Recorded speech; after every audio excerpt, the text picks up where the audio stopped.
तो टाइटल है, कोई आपका अपमान करे और दिल पर ठेस लगे तो क्या करें।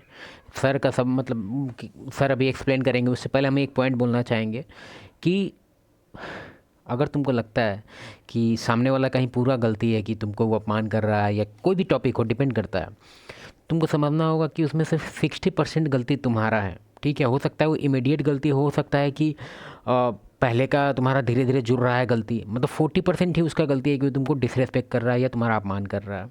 ठीक है, हाँ कभी कभार रेयर चांस होता है, कुछ परसेंटेज आदमी होते हैं भोसड़ी वाले जिनको जूता खाना होता है, तो वो इस तरह का उनका बिहेवियर ही हो जाता है कि सबको बुली करते हैं, सबको इस तरह से नौटंकी कर देते हैं हर एक इन्वायरमेंट में। लेकिन तुमको ये चीज़ समझना होगा कि बहुत सारा तुम्हारा जो बिहेवियर है उन अच्छे लोग को भी ट्रिगर करता है कि तुमको वो अच्छे से डोमिनेट कर दे। डोमिनेट इन द व्हाट, मतलब जैसे कि डोमिनेट लाइक व्हाट, तुम्हारा सर्टेन बॉडी लैंग्वेज है, तुम्हारा सर्टेन बोलने का तरीका है, अप्रूवल सीकिंग टाइप का स्टाइल का, हर एक चीज़ में तुमको अप्रूवल चाहिए होता है। अच्छा भैया ये देखिए ना, वो कैसे होता है, हर एक चीज़ में तुम्हारा क्वेश्चन होता है, तुम कंफ्यूज्ड आदमी है, तुम मतलब तुम वीक है, बहुत तरह से वीक, मतलब कि क्या ही बोले अब। कहने का मेरा बस यही सेंस है कि अगर तुम्हारा कोई अपमान कर रहा है ना, तो तुमको लगभग गलती उसमें तुम्हारा होता है, इस चीज़ को समझो। कुछ गलती तुम सामने वाला का भी होता है, लेकिन लगभग गलती तुम्हारा होता है। पहला तो स्टार्टिंग में ये भी हो सकता है कि अगर जो तुम्हारा अपमान कर रहा है ना, पहला चीज़ तो तुम यही समझ लेना कि वो तुमको रिस्पेक्ट के लायक नहीं देख रहा है।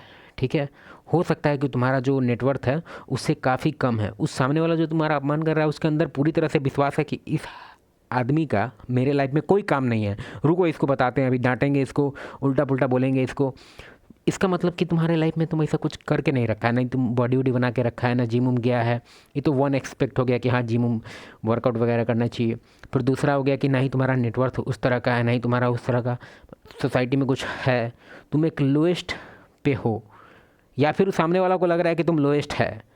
तो देखा जाए तो कभी भी कोई आदमी उल्टा पुल्टा किसी को कुछ बोलता है तो उसके अंदर उसका वैल्यू जरूर पहले डिटरमाइन कर लेता है कि ये आदमी से हमको कोई काम है कि नहीं, होप है कि नहीं। सब कॉन्शियस लेवल पे, ऐसा नहीं है, वो एक तरह से अंदर से एक तरह से, कैसे हम लोग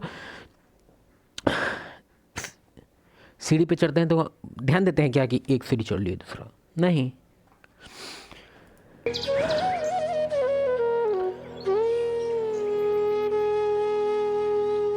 सर का देखते हैं रिस्पॉन्स। सुरभि माथुर हैं जयपुर से। कह रही हैं मैं इंसल्ट को लेकर बहुत सेंसिटिव हूँ। कहीं पहला गलती तो यही है, सेंसिटिव का है इतना। मेरी इंसल्ट हो जाती है तो बहुत दिनों तक कचोटती है। इंसल्ट करने वाले को माफ़ नहीं कर पाती, ये मुझे अच्छा नहीं लगता। तो इसमें यही होगा कि लास्ट में अकेले रहना पड़ेगा। क्यों? क्योंकि बाउंड्री टेस्टिंग सब करेगा, कुछ ना कुछ इंसल्ट हर जगह से आएगा।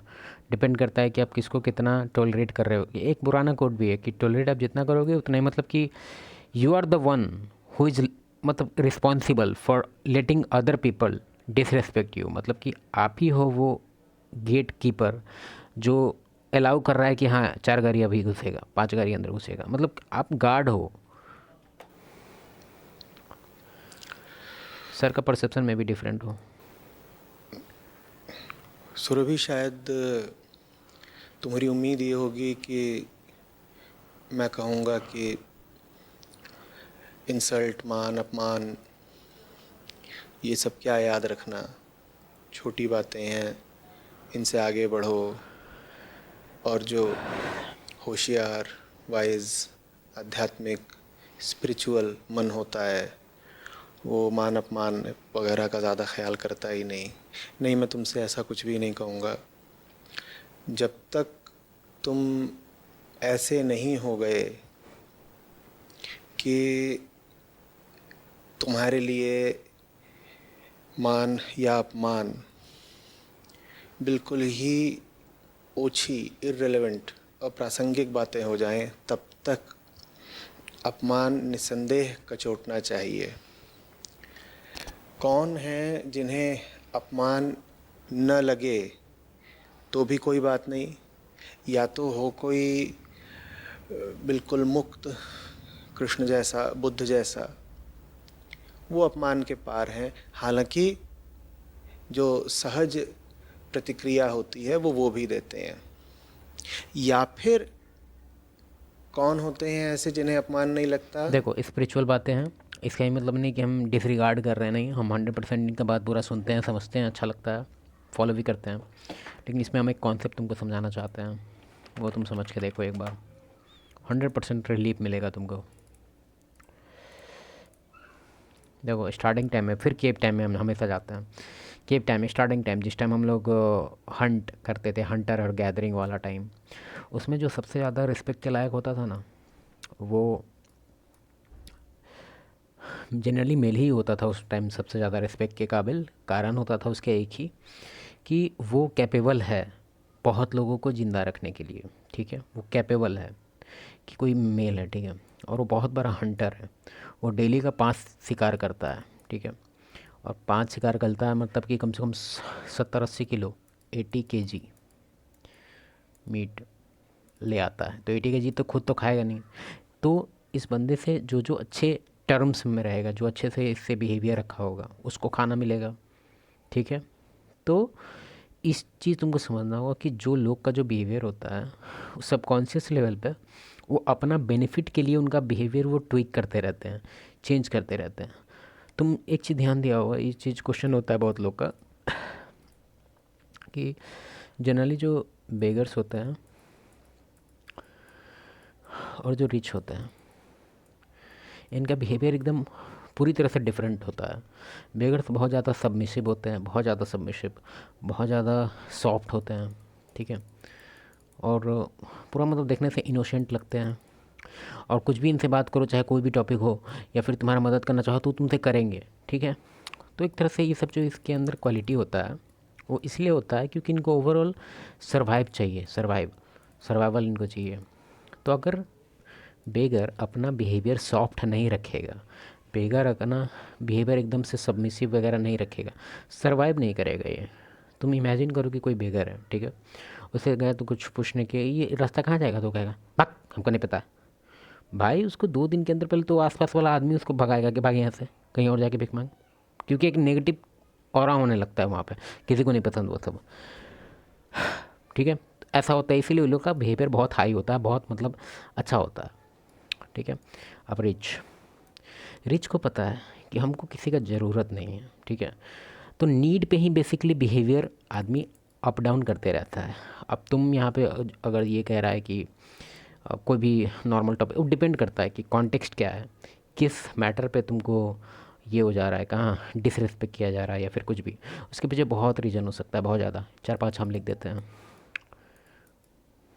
बॉडी लैंग्वेज, ठीक है, बॉडी लैंग्वेज तुम्हारा बहुत ख़राब होगा, सबमिसिव होगा ओवरली। दूसरा, ओवर टॉक, तुम बहुत ज़्यादा बात करता है, बहुत ज़्यादा बकवास करता है। तुम ज़्यादा बात करेगा तो बकवास में कन्वर्ट होता है। ऐसा कभी नहीं हुआ कि ज़्यादा बात करने वाला इंटेलेक्ट लेवल उसका वो बढ़ते गया, मतलब जितना, नो। मोर टॉक, ये दुनिया का सबसे बिग मिस्टेक है, शट द फक अप, एकदम मुंह बंद। ठीक है, तीसरा, हाई रिएक्टिव, मतलब कोई भी सिचुएशन हो, चाहे अप हो या डाउन हो, डिपेंड करता है, मतलब खुशी का हो या दुखी का हो, तुम बहुत ज़्यादा रिएक्ट करता है, बहुत ज़्यादा, very bad. Trigger, easily trigger हो जा रहा है तुम, कोई भी तुमको ईजिली ट्रिगर कर सकता है, ऐसे चुटकी में। कोई तुमको कुछ बोल दिया, अरे हमको बोला है, हाँ हिम्मत क्या है, बहुत है। सर का बात सुन लेते हैं थोड़ा सा, सर कहाँ जा रहे हैं पॉइंट में। सर का बात भी सही रहता है, सर का बात ही सही रहता है बेसिकली। पत्थर और पशु, एक पत्थर को तुम कितनी भी लातें मारते रहो, उसको कुछ बुरा नहीं लगना, उसके आत्मसम्मान पर आँच नहीं आ जानी है। इसी तरीके से जानवरों को भी तुम लात मार दो, पत्थर मार दो, वो शरीर की रक्षा के लिए तुमसे थोड़ी देर के लिए दूर हो जाते हैं। उनको बुरा लगता भी है तो इसलिए कि उनके शरीर पर चोट आ गई, पर उनके भीतर ऐसी गौरव की कोई भावना नहीं होती, उनके भीतर कोई ऐसी चेतना ही नहीं होती अपने प्रति कि उस पर चोट आए। चोट आती भी है तो उनके शरीर पर आती है, चेतना पर नहीं आती। तुम उसको दोबारा पशु को रोटी दिखा दो, वो लौट करके तुम्हारे पास आ जाएगा। वो ये नहीं कहेगा कि तुमने थोड़ी देर पहले मुझे अपशब्द कहे थे या गंदी नज़र से देखा था, तो इसलिए मैं तुम्हारे पास अब दोबारा लौट कर नहीं आऊँगा। तो अपमान के प्रति बिल्कुल ही निरपेक्ष हो जाने का। नहीं, ये तो गलत है। अगर मतलब कोई, सर का पॉइंट एकदम सही है कि अगर कोई तुम्हारा अपमान कर रहा है तो इसको पूरी तरह से डिसरिगार्ड करना, उस पर ध्यान ही ना देना, ही दुनिया का सबसे बड़ा मिस्टेक हो सकता है। तुमको क्या करना है हम बताते हैं। फॉर एग्जांपल, अभी कोई सिचुएशन है जो तुमको कोई कुछ उल्टा पुल्टा कुछ भी बोल दिया है जो तुमको पसंद नहीं था, तो इंतज़ार मत करो कि उसका फ्रीक्वेंसी बढ़ते जाए, क्योंकि अगर इस चीज़ को तुम डिसरिगार्ड कर दिया तो अगले बार नेक्स्ट बार जो सेम चीज़ आने वाला है वो थोड़ा पावरफुल आएगा। लेवल लेवल बांधा हुआ है, लेवल 1 2 3 4 5 6 7 8 9 10। एक टाइम पे ये भी लेवल आ जाएगा कि तुमको लपड़ थप्पड़ भी पड़ना स्टार्ट हो जाए। 9 10 है वो लेवल, ठीक है। तो हो सकता है कि अभी का जो डिसरिस्पेक्ट तुम झेल रहा है वो 1 2 3 का हो, ठीक है। अभी ईजी होता है इसको हैंडल करना। तुम नॉर्मल सा उसको बुला के बोल सकता है कि यार ऐसे मत बोल, हमको पसंद नहीं है। भले उस टाइम वो थोड़ा सा ऐसे करेगा, नटेंगे, अरे यार तुम तो सेंसिटिव हो गया, तुम बोला नहीं यार बस हमको पसंद नहीं है यार, रहने देना, और टॉपिक को डेविएट कर देना है उस टाइम, ठीक है। मतलब उतना उस पर लेके बैठ नहीं जाना है, मथने नहीं लगना है कि बार ऐसे बोला, हमको ऐसा लगा, मेरा पास्ट ऐसा था तो हमको उससे रिलेट किया, हमको खराब, ज़्यादा एक्सप्लेन नहीं, बस उसको टोको, रहने दो, ठीक है। लिख के देते हैं लेवल 1 2 3 पे अगर तुम रोक दिया तो बहुत ईजिली भी रुक जाता है और आगे बढ़ता भी नहीं है। लेकिन ऐसा नहीं है कि एक बार रोक दिया तो हमेशा के लिए रुक जाएगा, नहीं। 1 2 महीना बाद वो फिर लेवल 1 2 वाला आएगा, फिर तुमको उसी टाइप से उसको रिएक्ट करके रोक देना है। लोग हमेशा टेस्ट करते रहेंगे, हमेशा, ये बायोलॉजिकल नेचर है। और इसके पीछे कारण भी नॉर्मल है। सर्वाइवल के लिए वो लोग चाहते हैं कि अपना एक दास बनाते रहें ताकि उनको कम काम करना पड़े। तो एक तरह से बायोलॉजिकल नेचर है अपना, कि अपना हम लोग चाहते हैं कि अपने टीम में लो लेवल एम्प्लॉय हम रखते जाएं ताकि मेरा काम आसान हो जाए। सर का बात तुम लोग सुन लेना, हमको अभी निकलना है कहीं, हम लिंक डाल देते हैं उनका।